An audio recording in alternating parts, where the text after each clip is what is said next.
The morning sun poured into their kitchen, painting the room in shades of honey and cream. Isabel hummed a soft tune as she flipped pancakes, the scent of maple syrup and fresh coffee filling the air. Tom, her husband of 6 months, watched her from the breakfast nook, a smile playing on his lips. He loved these quiet mornings, a perfect start to their perfect days. Their home, a cozy cottage nestled amongst blooming hydrangeas, felt like a haven. Every corner spoke of shared dreams and blossoming love. A framed photo on the mantelpiece showed them laughing on their wedding day, Isabel's eyes sparkling with pure joy, Tom's hand gently holding hers. Isabel was a vision of grace and kindness. She had a way of making even the most ordinary moments feel special. When Tom left for work, she'd press a warm kiss to his cheek and whisper, "Have a wonderful day, my love." And when he returned, she'd be there, ready with a comforting meal and an attentive ear. She was his rock, his confidant, his everything. He often found himself marveling at his luck, wondering how he'd managed to find such an extraordinary woman. There was a gentle mystery about her, a quiet depth that he found endlessly fascinating, but never unsettling. It was simply part of her charm, another layer to the woman he adored. Their evenings were often spent curled up on the sofa, a fire crackling in the hearth, sharing stories from their day or planning future adventures. Isabel would lean into him, her head resting on his shoulder, and Tom would feel a deep sense of peace wash over him. He loved the way her hair smelled like lavender and sunshine, and the soft murmur of her voice as she recounted a funny anecdote from her pottery class. Their life together was a tapestry woven with threads of happiness, comfort, and unwavering support. Every day was a testament to their love, a beautiful chapter in their shared story. It was a life he had only dreamed of, now made real with Isabel by his side. The world outside their cottage seemed to fade away, leaving only their bubble of warmth and devotion. Isabel was more than just a loving partner, she was the quiet engine that kept their life running smoothly. Tom often joked that she could organize a hurricane. Every bill was paid on time, every appointment remembered, every meal a delicious, thoughtful creation. She'd leave little notes for him, a silly doodle on the bathroom mirror, a reminder to call his mother tucked into his lunch, a fresh flower placed on his nightstand. These small acts of kindness, seemingly effortless, spoke volumes about her caring nature. Beyond the daily comforts, Isabel possessed an uncanny ability to soothe Tom's worries. When a challenging day at work left him stressed, her calm presence and gentle words were enough to melt away the tension. She listened without judgment, offered comfort without being overbearing, and knew exactly when to offer a warm mug of tea or a quiet embrace. Her support was unwavering, a constant source of strength that made him feel invincible. He thrived under her watchful, loving eye. And then there was the subtle allure of her quiet mystery. Isabel rarely spoke of her past in great detail. She'd mention growing up in a small town, but never lingered on specific memories or names. She had a few old photos, mostly landscapes or blurry shots of what looked like distant relatives, but nothing that offered a clear window into her earlier life. Tom found it charming, a part of her gentle enigma. It wasn't evasiveness, it was simply Isabel's way. He imagined her as a beautiful, deep lake, calm on the surface but holding untold stories beneath. This quiet reserve wasn't off-putting, rather, it drew him in further, making her even more captivating. He sometimes wondered about her childhood friends, her high school adventures, or the moments that shaped her before he knew her, but he respected her privacy. He believed that their future together was far more important than dwelling on the past, especially since the present was so wonderfully perfect. Her slightly elusive nature made her all the more interesting, adding a touch of romance to her already ideal persona. It was another facet of the woman he loved deeply, a woman who seemed to embody everything he had ever desired in a partner. Life with Isabel continued its beautiful rhythm, a melody of shared moments and quiet affection. Yet, subtly, like a faint off-key note in a perfect song, small things began to surface. Nothing major, nothing alarming enough to truly catch Tom's attention at first, but little ripples in their calm waters. One afternoon, while unpacking groceries, Isabel pulled out a jar of artisanal jam. "Oh, this reminds me of when I was a little girl," she said, her eyes distant. "My grandmother, bless her heart, used to make the best strawberry preserves. We'd spend hours picking berries in the fields near her farm in Vermont." Tom smiled, enjoying the glimpse into her childhood. A few weeks later, they were watching a cooking show featuring jam making. Isabel suddenly remarked, "My grandmother made the best blackberry jam. We had a huge blackberry bush in the yard of our house in upstate New York." Tom barely registered the shift, attributing it to a slip of memory or perhaps two grandmothers. Another time, a charity fundraiser email landed in Tom's inbox, asking for donations. He mentioned it to Isabel. "It's for children's education," he explained. Isabel nodded, then without thinking, said, "My friend, Sarah, used to work for them. She always said their outreach programs were amazing." Tom thought about it for a moment. He couldn't recall Isabel ever mentioning a close friend named Sarah, especially not one involved in charity work. He shrugged it off. People had friends he didn't know, of course. The most peculiar instance occurred during a casual dinner with Tom's sister, Clara. Clara was talking about a difficult period in her life, reminiscing about how a kind stranger had once helped her out of a tight spot. Isabel, listening intently, suddenly interjected, "I know exactly what that feels like. When I was younger, I had to completely reinvent myself after a bad situation. It taught me so much about resilience." Both Tom and Clara paused.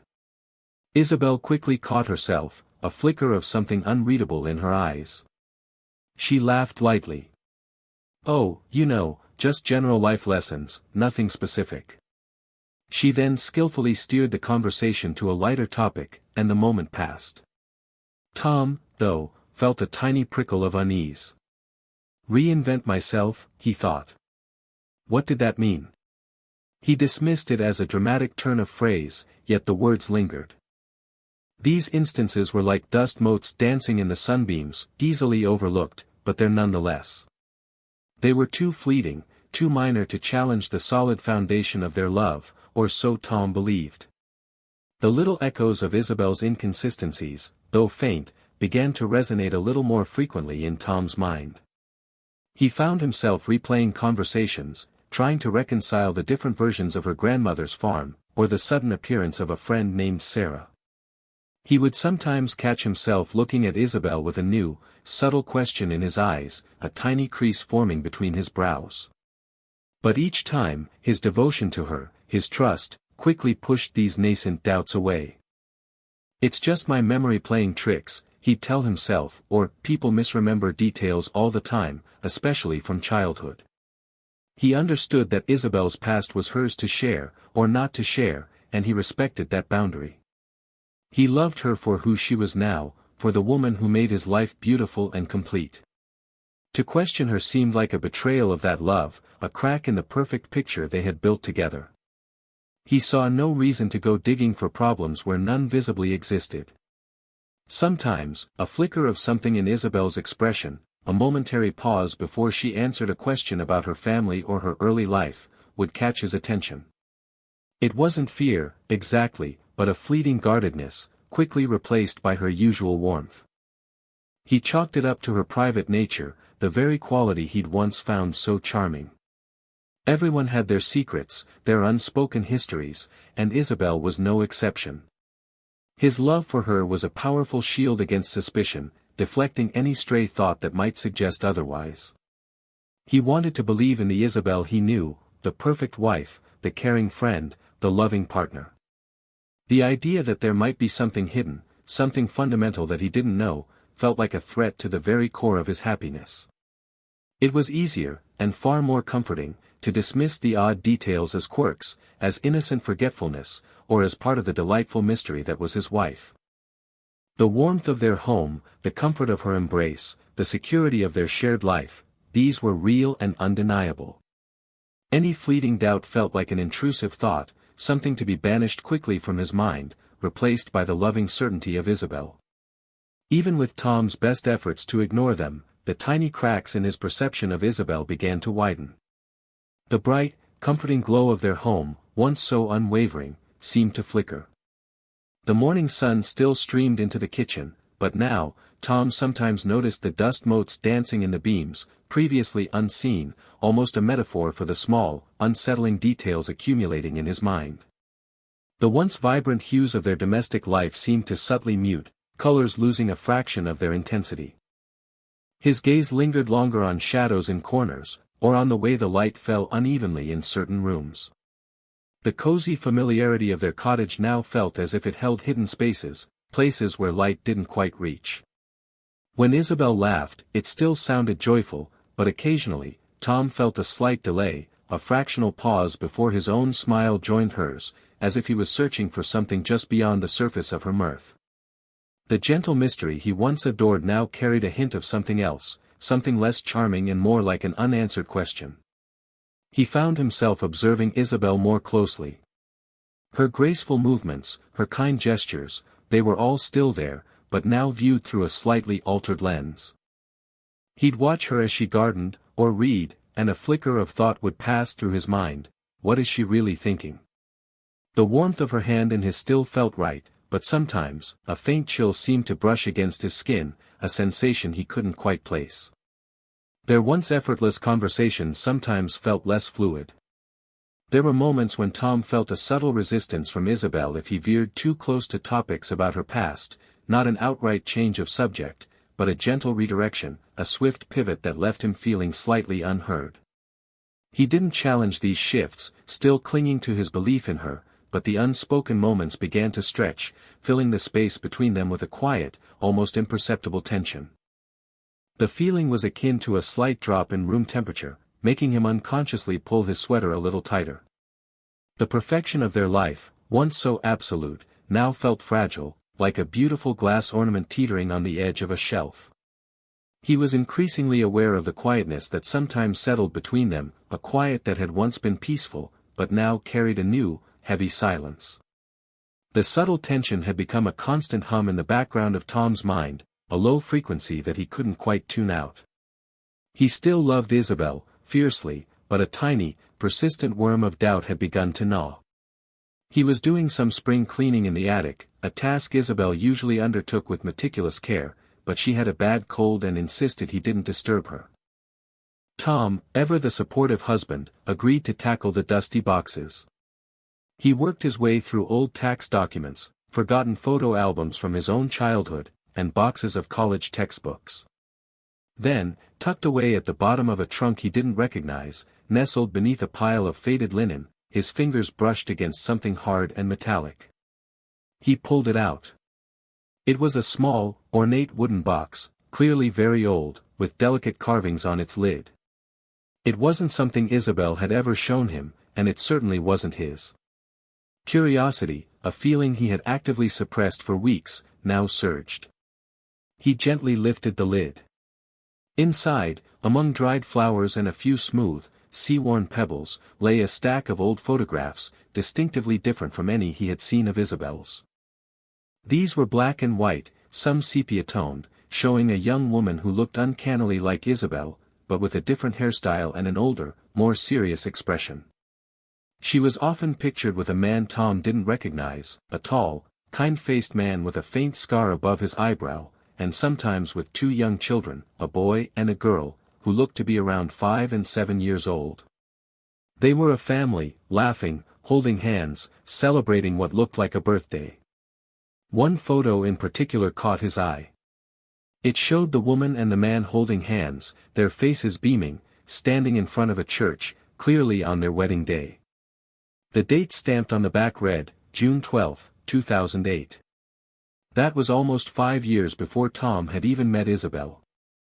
And then, he saw it, scrawled on the back of the photograph in elegant cursive, a name that was definitely not Isabel Turner. It read, "To my dearest Eleanor, on our special day. Always, James." Tom's heart hammered against his ribs. Eleanor. James. 2 children. This wasn't just a different name, it was an entirely different life. The air in the attic, already dusty, suddenly felt thick and suffocating. The warm, domestic glow of their life together shattered, replaced by a cold, sharp dread. The small, charming mysteries of Isabel had just exploded into a gaping, terrifying unknown. He stared at the photograph, his hand trembling, the image of Eleanor smiling happily with James and their children burning into his mind. This was no innocent oversight, no charming quirk. This was a secret, carefully hidden, and now, accidentally exposed. The wooden box, with its devastating contents, lay on the attic floor, a Pandora's box that had just unleashed chaos into Tom's ordered world. The initial shock gave way to a cold, hard resolve. He couldn't confront Isabel yet, not without more information. The idea of accusing her based on a few old photographs felt wrong, even as the images burned into his mind. He needed to understand. He needed answers. His investigation began subtly, almost subconsciously. He started observing Isabel with a new, intense focus, not out of love, but out of a desperate need to find clues. He noticed her phone, always kept close, always locked. Her laptop, too, was a fortress of passwords. He felt a pang of guilt, knowing he was invading her privacy, but the thought of Eleanor, and James, and those two children was a constant, gnawing presence. One evening, Isabel fell asleep on the sofa, her phone lying beside her. Tom's heart pounded. He picked it up, his fingers hovering over the screen. He tried their anniversary date, her birthday, his birthday, nothing. He felt a wave of shame wash over him, but the need to know was stronger. He put the phone back, his hands clammy. He moved to her study, a room usually off-limits to him, not by rule, but by unspoken agreement. He scanned her desk, neat as always. He found a small, locked diary, its leather cover smooth beneath his fingertips. He didn't try to open it, he couldn't bring himself to break that intimate barrier. But the existence of it, another hidden compartment of her life, only deepened his unease. His search became more deliberate when Isabel was out. He'd wait until she left for her pottery class or a coffee with a friend. Then, he would meticulously go through drawers in her dresser, looking for anything that seemed out of place. He found no more hidden photos, no letters addressed to Eleanor. It was as if that wooden box in the attic was the only physical trace. He turned to the internet, hoping for some digital breadcrumbs. He started with the name Eleanor, paired with the vague locations Isabel had mentioned, Vermont, upstate New York. He tried combinations of Eleanor and James, and even searched for missing persons reports from around 2008 to 2010, the period those photos seemed to span. The search felt dirty, like he was digging through someone else's trash, but he couldn't stop.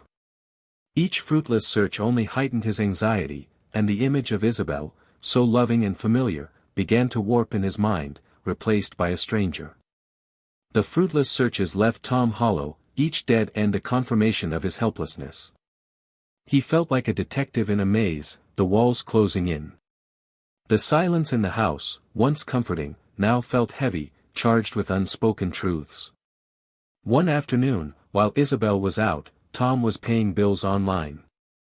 He needed her bank account number for a joint expense and realized he didn't have it memorized. He remembered seeing a bank statement among her personal documents, usually kept in a locked drawer in her study. With a deep breath and a surge of guilt, he found the key she always kept hidden under a small statue. His hands trembled slightly as he opened the drawer. He quickly located the bank statement, but his eyes were drawn to a stack of papers beneath it. They were legal documents, official-looking, crisp and formal. His gaze landed on a birth certificate. The name at the top wasn't Isabel Turner. It was Eleanor Vance. Date of birth matched Isabel's, but the parents' names were unfamiliar. Next, a marriage certificate, showing Eleanor Vance marrying James Harrison, dated exactly as the photograph in the attic suggested. His eyes scanned further. A divorce decree, finalized just a few months before he met Isabel. And then, a change of name petition, formally changing Eleanor Vance Harrison to Isabel Turner. It was dated a mere month before they met. The papers were cold, factual, undeniable. The truth, in black and white, was far more devastating than any fleeting doubt or old photograph. Isabel Turner, his loving wife, the woman he had pledged his life to, was not Isabel Turner at all. She was Eleanor Vance, a divorced woman with a past he knew nothing about, a past she had meticulously erased. He felt a profound disconnect, as if the ground beneath him had vanished. The woman he lived with, shared a bed with, loved with all his heart, was a stranger.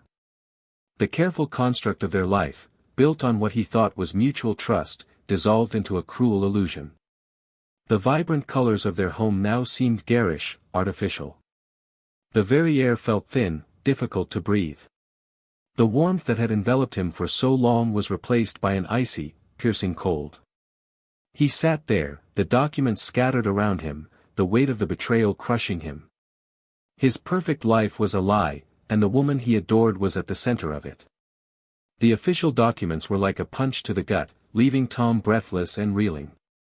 He wasn't just shocked, he was shattered.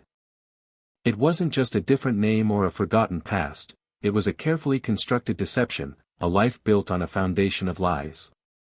The woman he had loved, trusted, and married was a stranger, a ghost with a borrowed identity.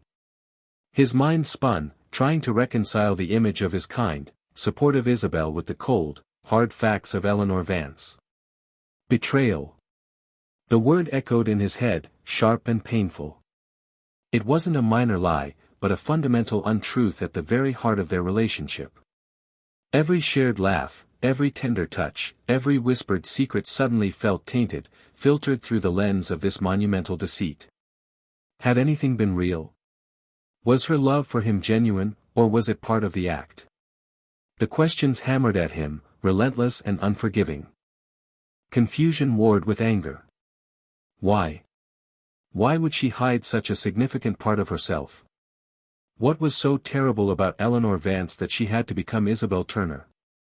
His imagination, once filled with happy memories of their life, now painted dark scenarios of what she might be hiding. Was she running from something? From someone? The gentle mystery he once found charming now felt sinister, a deep, dark abyss he had unknowingly stepped into. He looked at the wedding photo on his desk, his own beaming face beside hers, so full of innocent joy. The memory of that day, once so pure, now felt like a cruel joke played on him. He remembered the vows they exchanged, the promises of honesty and faithfulness. Had she meant any of it? Or was she simply performing a role, a part in a play he hadn't known he was in? The emotional fallout was immediate and visceral. A cold knot formed in his stomach, a physical manifestation of his heartbreak. His perfect world had crumbled, replaced by a chaotic mess of doubts and unanswered questions. He felt adrift, lost in a sea of uncertainty, with no compass to guide him. The woman who was supposed to be his anchor had, instead, cut him loose. He closed his eyes, wishing he could rewind time, go back to the moment before he opened that drawer, before he knew the truth. But there was no going back. The truth, ugly and raw, was out, and it had irrevocably changed everything. The shock of the legal documents had solidified Tom's resolve. His initial guilt about invading Isabel's privacy had vanished, replaced by a cold, burning need for every last truth. He was no longer just looking for answers, he was piecing together a life that had been meticulously hidden from him. He began with the name James Harrison. A quick, more targeted search online yielded results almost immediately.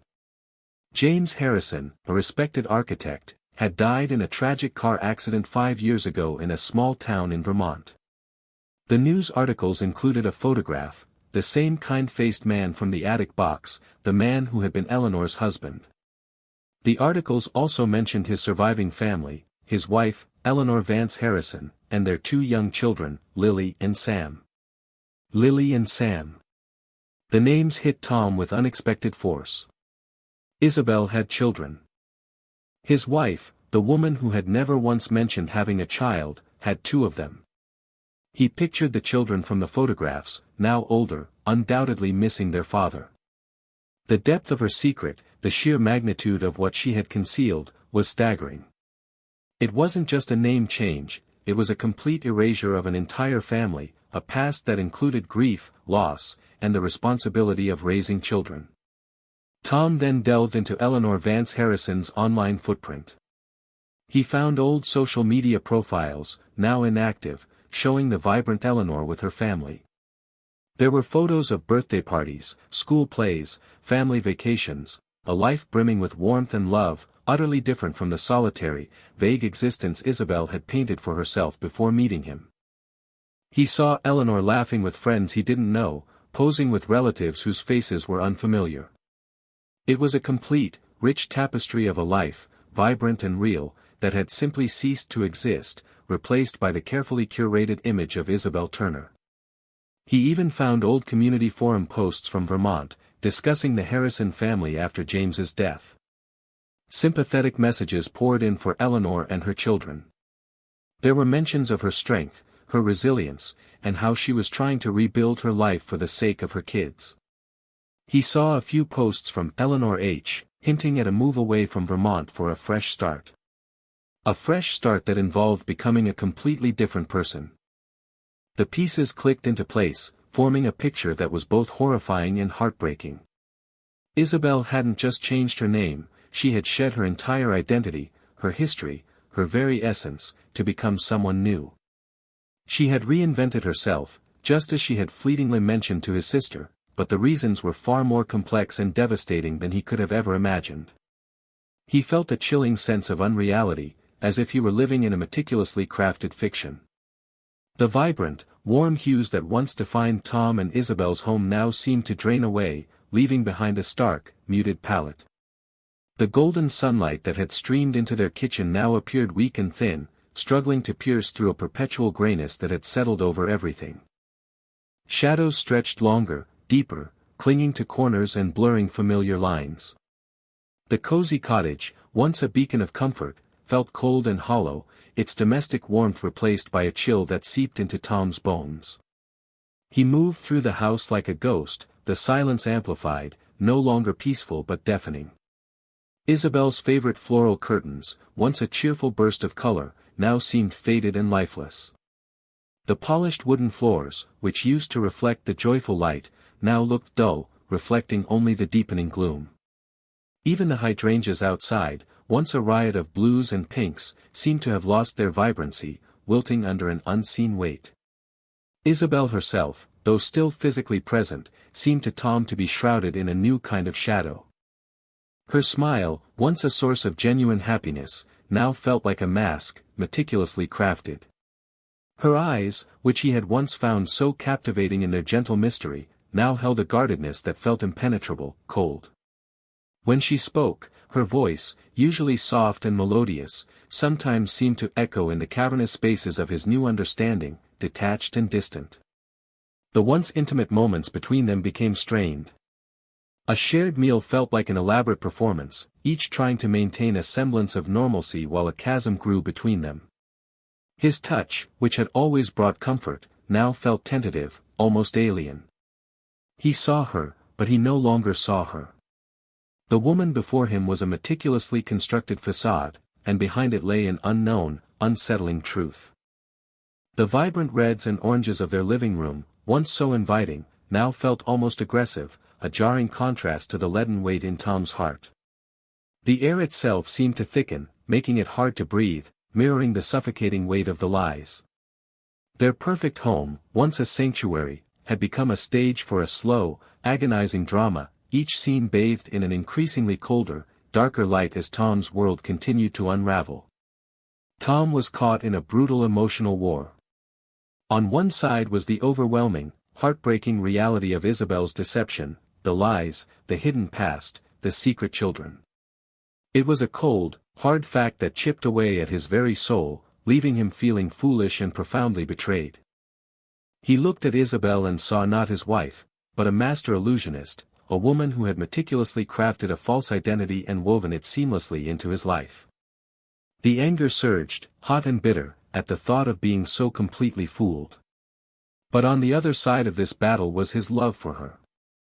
It was a love that had grown organically, deeply, over months of shared laughter, quiet comfort, and genuine connection. He remembered her kindness, her unwavering support, the way she made him feel seen and understood. Was all of that fake? Could such profound tenderness be manufactured? His heart ached, a deep, throbbing pain, at the thought of losing her, or perhaps, realizing he never truly had her. He found himself trapped in a loop of agonizing thoughts. He would recall a moment of pure joy they shared, only for it to be immediately overshadowed by the chilling knowledge of Eleanor Vance. He'd remember her gentle touch, and then the image of James Harrison, her first husband, would flash in his mind, followed by the faces of Lily and Sam. How could the woman he loved so fiercely also be capable of such monumental secrecy? The contradiction was unbearable. Sleep offered no escape, his dreams were a jumble of shifting identities, happy families, and cold, empty spaces. He would wake in a sweat, Isabel sleeping peacefully beside him, and for a terrifying moment, he wouldn't know which woman she was. He found himself studying her profile in the dim light, searching for clues, for an answer, for anything that could bridge the chasm between the Isabel he loved and the Eleanor he had uncovered. The silence in their home was now truly suffocating. Every unspoken word felt like a lie, every shared glance a potential deception. He longed to confront her, to demand answers, to tear down the walls of her secrecy. But fear held him back, fear of the truth, fear of what would be left of their love, and fear of shattering the fragile peace that still, impossibly, existed between them. He was paralyzed, caught between the devastating truth and the lingering ghost of a beautiful lie. His heart was ripped in two, bleeding for the love he had lost and the betrayal he couldn't reconcile. The silent war raging within Tom had reached its breaking point. He couldn't endure another moment of forced smiles and carefully chosen words. The tension in the house was a living thing, choking them both. One evening, after a particularly strained dinner where Isabel had chattered about her day, oblivious, or perhaps pretending to be, to his internal torment, Tom finally spoke. His voice was low, rough, barely a whisper. "Isabel," he began, his eyes fixed on her. "We need to talk." Isabel paused, a fork halfway to her mouth. Her smile faltered, replaced by a flicker of concern. "Of course, dear. What's wrong?" Her tone was still gentle, but Tom heard a subtle shift, a tightening in her voice he hadn't noticed before. He rose slowly from his chair, walking over to the small table in the hall where he had discreetly placed the wooden box from the attic. He brought it back to the dining table, placing it between them with a soft thud. Isabel's eyes widened, a dawning comprehension filling them. The color drained from her face. He didn't speak immediately. Instead, he opened the box and carefully laid out the photographs, Eleanor and James, their wedding day, the children's birthday. Then, he added the legal documents, the birth certificate of Eleanor Vance, the marriage certificate to James Harrison, the divorce decree, and finally, the change of name petition. "Eleanor," Tom said, the name feeling foreign and heavy on his tongue, "who are these people?" His voice was steady, but inside, his world was crumbling. Isabel stared at the items, her gaze moving from the photos to the documents, then finally, to Tom's face. Her composure, usually so unwavering, shattered. Tears welled in her eyes, silent and swift, tracing paths down her pale cheeks. She opened her mouth to speak, but no words came out, only a choked sob. The air crackled with unspoken pain. Tom watched her, a part of him aching for the woman he thought he knew, another part hardening against the deceit. "I need you to tell me everything," he pressed, his voice breaking slightly. "All of it. Who are you, really?" She finally took a shaky breath, her gaze dropping to her hands, clasped tightly in front of her. It's not simple, Tom," she whispered, her voice barely audible. "I was going to tell you. I didn't know how." The conversation had begun. The truth, long buried, was about to be unearthed, and Tom knew, with a chilling certainty, that nothing would ever be the same again. The full story, delivered in Isabel's tear-choked whispers and broken sentences, was a painful tapestry of grief, fear, and a desperate attempt at a fresh start. She spoke of James, her beloved husband, and the devastating car crash that took him, leaving her a young widow with 2 small children.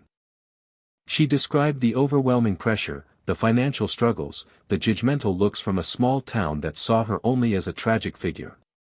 Her children, Lily and Sam, were her world, but she felt she was failing them, drowning in sorrow and responsibility. Then came the decision, born of desperation and a fierce desire to protect her children from constant pity. A new town, a new name, a chance to rebuild, to be someone strong and capable, not just James's widow. She confessed that she had left Lily and Sam with her sister, promising to return for them once she was stable, once she had built a new life that could support them all.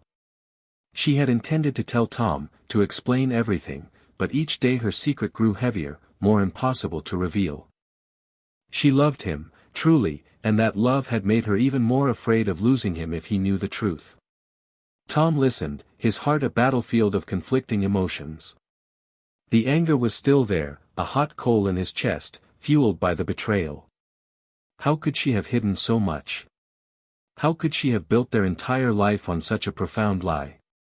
But beneath the anger, a different feeling began to stir, a deep, aching pity for the young woman, Eleanor, who had lost so much and felt so utterly alone. He pictured Lily and Sam, growing up without their mother, and the image tore at him. The emotional fallout was immense. The pristine image of their marriage was shattered beyond repair. Trust, once the bedrock of their relationship, was now a fragile, broken thing. Could he ever truly trust her again, knowing the extent of her deception? Could he forgive her for the years of lies, for making him fall in love with a carefully constructed persona? And what did this mean for their future? Was there a future? The questions hung heavy in the air, unanswered. The story ended not with a neat resolution, but with a raw, exposed wound. It left Tom grappling with the harsh reality that love, even true love, was not always enough to overcome such deep-seated secrets and betrayals. It forced him to confront what a true relationship demanded: honesty, authenticity, and the courage to share every part of oneself, no matter how painful. Their beautiful home, once filled with light, now held the heavy silence of 2 people standing on the precipice of an unknown future, their perfect life irrevocably changed, leaving only the echoes of what might have been.